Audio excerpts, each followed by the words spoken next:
Excited na po ako to share my knowledge on how to protect our computer and files from virus.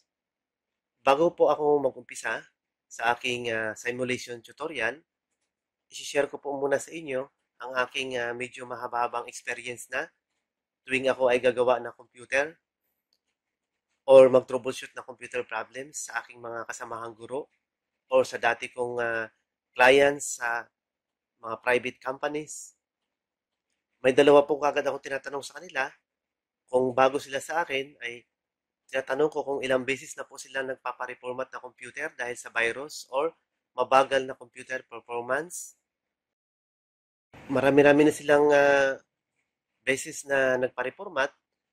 Pasok po kaagad ang number 2. Ang tanong ko po kaagad sa kanila ay, gusto niyo po ba nang hindi na nabavirus ang inyong computer kahit kailan? Masira na ang motherboard, masira na ang screen or memory na computer mo, pero yung computer system files ay buo pa rin, intact pa rin siya. Yan po ang aking mga katanungan sa kanila. Dalawang tanong lang para maiwasan na ang sakit sa ulo na makurap ang mga files at siyempre yung gastos din na paulit-ulit nagpapareformat. Sa totoo lang po, matagal na po itong practice ng mga computer expert. Hindi lang po ito ginagawa ng mga computer technician dahil tinuturo po namin dati nung ako ay nagtuturo pa sa TESDA, accredited schools sa training center. Sinasabi po namin sa mga estudyante namin, huwag itong gawin dahil mawawalan po sila ng kita. So ngayon po ay matutunan niyo po sa akin ngayon yan kung paano ang discarding hindi na ma-virus ang computer kahit yung flash drive. Kaya wala pong bibitaw. Umpisahan na po natin. Ayan, share ko na muna yung aking screen.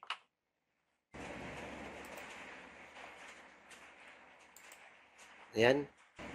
According to wikipedia.org, ang computer virus ay isang type na computer program na kung saan ay pag nag-execute ito, automatic na pumapasok sa loob. Nagmumultiply ito sa ating mga installed computer programs, kaya nasisira ang ating mga computer system files and kasama na rin dyan ang ating mga important files. Bakit ba nila ginagawa itong virus? Bakit ba ito ginagawa ng mga hackers? Para i-destroy ang computer, kasama na dyan yung mga files, para magnakaw ng mga credit card account, para sumikat, or isa pa, business. Dahil yung mga antivirus companies, sila-sila na rin ay gumagawa ng virus at sila-sila na rin ay pasikatan o unahan na o palakasan kung sino yung kayang magbura ng mga new viruses. Araw-araw, kaya araw-araw po, thousands of viruses are being created.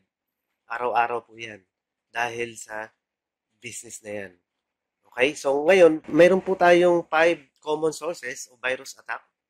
Number 1 is downloadable programs. So yung mga nada-download natin sa internet ay minsan may mga kasama pong mga virus yan. Kaya mag-ingat po, kailangan bago gamitin, kailangan subok na or tested na. Yung crack software, yun yung mga software na pirated or fly-by-night. Yung nabibili sa tabi-tabi lang. So may mga kasama din po siyang mga virus minsan. Ano pa? Number 3, sa email attachments natin, sa mga email inbox natin, yung mga attachment ng mga files, huwag basta-basta i-click yung mga files doon na naka-attach dahil minsan ay may makasamang script yan, virus o malware. Number 4 ay internet. Sa internet po ay marami po tayo sa social media, marami pong nagsishare ng mga files, ay huwag basta-basta rin pong buksan dahil lalo na kung hindi trusted 100% ang source nito. Number 5 ay yung booting from portable storage devices. Yun po ang mga galing sa flash drive, galing sa mga CD, DVD, huwag basta-basta na hindi natin kilala ang may-ari or hindi subok na yung paggamit nito. So ano-ano po ba yung mga symptoms na computer virus na mayroon tayo sa computer natin? Number one is slow computer performance. Kapag bumabagal ng ating computer ay simptomas na yan na mayroon na tayong computer virus. Number two, frequent crashes. Ibig sabihin po niyan ay pag nasisira na yung computer, paulit-ulit na siyang bumibigay o nagbo-blue screen na kung ano-ano na lumalabas, ay may symptoms na po na may virus siya. Number three, unknown programs that start up when you turn on your computer. Ibig sabihin po niyan ay may mga lumalabas na sa screen every time or you boot up your computer. May lumalabas na na mga windows or magpa-prompt na mga messages. Ibig sabihin niyan may symptoms na may virus na po siya. Number four is changes to homepage. Ibig sabihin sa mga web browser natin, pag binuksan natin, ay meron na siyang, nag-iiba na yung mga homepage or mga pages na lumalabas. Marami na. Lalo na yung mga pornographic materials lumalabas. O kaya yung mga password natin, nahahack na tayo ng ibang mga hackers. Ibig sabihin yan ay may virus po ang ating computer. Ang susunod naman ay ano-ano yung mga paraan para maka-iwas tayo sa virus. Number one, basta-basta na i-boot up yung computer kung mayroong nakalagay na flash drive. Okay, next. Think twice before opening attachment. Ayan yun. Ito yung sinabi natin kanina na huwag basta-basta magbukas ng email attachment. Number three, learn how to disable and enable macros. So karamihan sa ating mga guro, mga kasamahang guro, pag nag-enable na sila sa macro para sa IPCRF nila o sa mga automation ng grades, marami kasi gamit yung macro. Hindi naman po lahat ng macro ay good. Mayroon ding mga macro na may script siya, na may malware siya, na sisirain ng inyong mga computer files. Number 4, make sure that you have antivirus. So, automatic naman, pag may Windows 10 na tayo, mayroon na siyang Windows Defender. So, pag nilagay natin yung flash drive nyo, kung mayroong virus, i-ano naman siya, magpa-prompt siya. Nga lang, kapag hindi updated yung inyong Windows, ay mayroong mga bagong mga virus na hindi niya ma-detect. Kaya kailangan i-update po natin ang ating Windows. Okay? So, number 5, show hidden files. So, ngayon, may mga technique na para makapag-show hidden files tayo. Buksan ko na po itong folder. Ayan. So, mapapansin po natin na dito, ito yung flash drive ko, yung USB drive. Pag click ko po siya, ayan, may mga arrow-arrow, shortcut, naka-shortcut yung mga files natin. Ibig po sabihin yan ay may virus yung flash drive. So, paano natin malaman yung mga hidden files na yan? Yung hindi na siya original files kasi shortcut na po siya. Ganyan karaniwan na pagka-infected yung storage device niyo, ganyan makikita. Ganoon din po doon sa halimbawa sa drive F. Ayan, may mga shortcut ano din arrow sa mga files. So, ang gagawin po natin diyan para ma-show natin yung mga hidden files natin na original files. Punta po tayo dito sa View tab. Yan, sa View menu. Tapos, click natin yung Options. Tapos, click natin yung Change Folder and Search Options. Ito rin ang makikita nyo kapag lower version ng computer Windows nyo. View.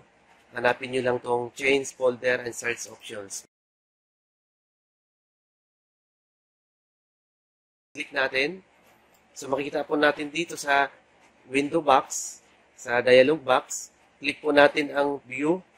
Tapos, click natin tong show hidden files. Ayan. O hindi lang po yan i-click natin, meron pang isa.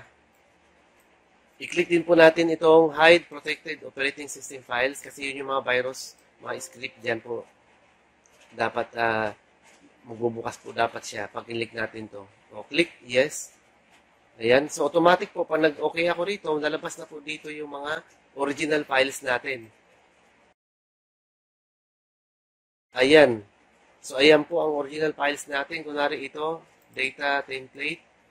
Ito yung original file. Naka-hidden na po siya. So, makita po natin dito, marami na po siyang autorun o mga exe. Yun po ang mga example ng mga virus na mayroon sa computer natin. Ayan. So, naka-hidden po siya kahit dito po, mayroon din po siyang virus, sa loob ng mga subfolders. Ayan. So, ganyan po kung paano mag-show hidden files at saka yung mga virus. So, pwede muna po itong i-delete. Right-click, delete lang yung mga hindi nyo files. Iiwan nyo na lang yung original files. Okay? So, ganyan po. Paano naman po ang virus proof sa ating flash drive o kaya sa drive ng ating computer o my PC sa desktop computer? So, ang gagawin natin, buksan po natin, ilagay natin yung flash drive ulit sa computer natin, insert natin. Tapos, this PC. So, ito yung flash drive ko, marami siyang virus. Pag double-click ko. So, ang gagawin natin para hindi siya malagyan ng virus o ma-virus ulit, i-right-click po natin, tapos i-format po natin siya. Format. Tapos, click itong file system. Dapat ito ay naka-NTFS. By default kasi ay naka-FAT32 siya. So, dapat po ay naka-NTFS siya. Tapos, click start. Tapos, okay. So, mabilis lang po yan. Ayan, tapos na. So, ngayon, ang gagawin po natin sunod para naka-NTFS na po siya. Double-click natin. So, dito, maglagay po tayo ng folder. So, right-click, tapos new folder. Ilagay po natin dito ay no virus. So, yan. Lagay po natin no virus. Tapos, ngayon po, dito sa labas, sa vacant space, right-click po natin. Click properties. Tapos, dito po sa security, click yung security tab. Tapos, click yung edit. Tapos, punta po tayo dito sa baba. Hanapin natin yung right. I-uncheck po natin siya. Pag nag-uncheck po tayo, kasama na po dyan yung full control tsaka modify. Okay, tapos click OK. So, automatic po siya. Ngayon, pagka nilagyan po natin ng files, kunwari maglagay po tayo ng files. Sample po tayo. Kunwari ito. Copy. Tapos punta po tayo dito. Pag naglagay pa ako dito ng files, ay hindi po siya malagyan. So, you need permission to perform this action. Kasi naka-lock na po siya. So, ngayon, dito, ganun din po, hindi tayo makapaglagay. Ayan. So, para makapaglagay po tayo dito sa folder na no virus, gagawin po natin dito, right-click, properties, tapos, puntahan po natin yung security, tapos, edit ulit, tapos, kung ano yung uncheck natin kanina, yun din i-check natin dito, o click right, automatic po siya, click din natin to, tapos, click OK. So, automatic po, dito ay pwede na tayo maglagay ng mga files. Ayan. So, ganyan po kadali kung paano gawing virus-proof ang ating flash drive. Okay? So, ngayon, kung halimbawa gusto nyo sa drive nyo sa computer, kunwari, ito kasi yung C, hindi siya pwedeng i-virus-proof. Pwede po siyang i-fix. Pero mamaya, i-discuss ko po sa inyo kung paano kung anong diskarte dito na hindi siya napavirus din. So, dito, kunwari itong drive ko na to, pwede ko siyang i-virus-proof din. So, double-click. So, right-click lang dito. Tapos, ang gawin ko lang ay ganun din ulit. Properties.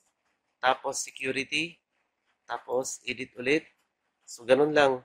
Then, right. Tapos, okay. So, ngayon, itong pag nilagyan natin ng files, ay hindi na siya malagyan ng mga virus o anong files. So, maglagay ka na lang ng folder po dyan. So, ganyan po kung paano diskarte, kung paano na hindi siya nabavirus kahit kailan ang inyong computer. Tapos, number 7, install Deep Freeze. 3,000 po to for 3 years. Or Shadow Defender, 2,000 lifetime. So, ito po ang sinasabi kong diskarte na hindi nabavirus ang inyong computer kahit kailan po. Masira na ang inyong LCD screen, ang inyong motherboard, ang memory, pero yung computer system and files ay buo pa rin. Of course, meron din yan free. Ayan. Meron tayong time freeze na kung saan free siya. Download lang natin sa internet, sa website. Okay, papakita ko sa inyo kung paano mag-download and install para kahit sarili nyo na lang ay kaya nyo na siyang gawin. Okay, so ganito lang siya. Buksan po natin ang ating web browser. Mag-new tab tayo. I-type ang toolwiz.com.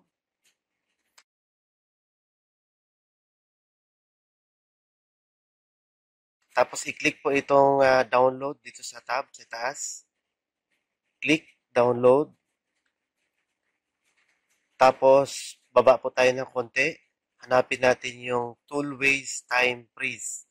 I-click po natin ang download dito sa baba. Click download. Click lang yung keep.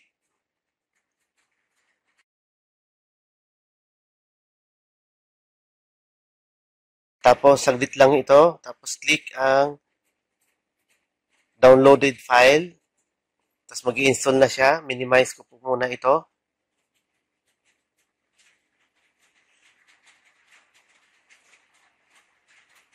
Ayan, tapos click OK. Tapos click next. Tapos I accept. Next. Tapos dito, pwede natin i-check yung enable time freeze. Pwede rin hindi. Tapos click na natin yung next. Pwede rin natin i-enable yung password. Kung gusto nyo, pwede rin hindi na. Ayan, tapos click na natin yung next button. Tapos click install. Tapos hintayin lang, saglit lang to. Tapos, pwede mo nang i-restart yung computer nyo. Okay? Tapos, complete. Click complete. Ayan. Tapos, pagkatapos mag-restart, click po natin dito sa tray icon, yung icon ng time freeze. Click. Tapos, enable time freeze automatically when Windows starts. Tapos, click enable folder. Ito yung folder natin, kunwari, new folder. Click natin to, tapos i-add folder natin. Ayan, tapos hanapin natin yung users. Tapos hanapin natin yung name ng computer user. Tapos punta tayo sa desktop, tapos hanapin natin yung new folder. Itong new folder na, may mga bago ka nilagay dyan, ay mag-update siya. Ayan, makita na natin yung click show toolbar on your desktop. Pwede mo natin i-move to, pwede ilipat kahit saan.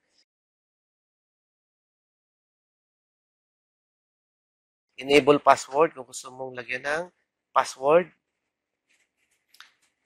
Pwede rin yung hide tray icon. Yan. Click